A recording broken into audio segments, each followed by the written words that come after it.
বাংলাদেশের আন্তর্জাতিক অপরাধ ট্রাইব্যুনালের বিচার প্রক্রিয়া নিয়ে উদ্বেগ প্রকাশ করেছে আন্তর্জাতিক মানবাধিকার সংস্থা হিউম্যান রাইটস ওয়াচ বা HRW। লন্ডন থেকে প্রকাশিত একটি বিবৃতিতে সংস্থাটি বলেছে, শেখ হাসিনার শাসনামলে সংঘটিত গুরুতর মানবাধিকার লঙ্ঘনের জন্য দায়ীদের অবশ্যই বিচারের মুখোমুখি করতে হবে, তবে সেই বিচার আন্তর্জাতিক মানদণ্ড অনুযায়ী ন্যায্য ও স্বচ্ছ হওয়া জরুরি।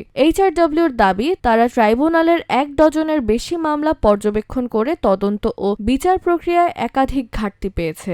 এর মধ্যে রয়েছে পর্যাপ্ত প্রমাণ ছাড়াই গ্রেফতার, দীর্ঘ সময় হেফাজতে রাখা, অনুপস্থিতিতে বিচার, আত্মপক্ষ সমর্থনের সীমিত সুযোগ এবং কয়েকটি মামলায় অভিন্ন ভাষার স্বাক্ষর ব্যবহার অভিযোগ। সংস্থাটি আরও বলেছে, গত 27 জুলাই মানবতা বিরোধী অপরাধ ও গণহত্যার অভিযোগে 41 জনের বিরুদ্ধে অভিযোগপত্র দাখিল করা হয়েছে। অভিযুক্তদের মধ্যে রয়েছেন রাজনীতিক, নিরাপত্তা বাহিনীর সদস্য এবং 2 সাংবাদিকদের বিরুদ্ধে গণহত্যার অভিযোগেও প্রশ্ন তুলেছে HRW। এছাড়া এক প্রসিকিউটরের বিরুদ্ধে ঘুষের বিনিময়ে জামিনের প্রস্তাব দেওয়ার অভিযোগ এবং সেই ঘটনা তদন্ত এখনও শেষ না হওয়ায় উদ্বেগ প্রকাশ করেছে সংস্থাটি।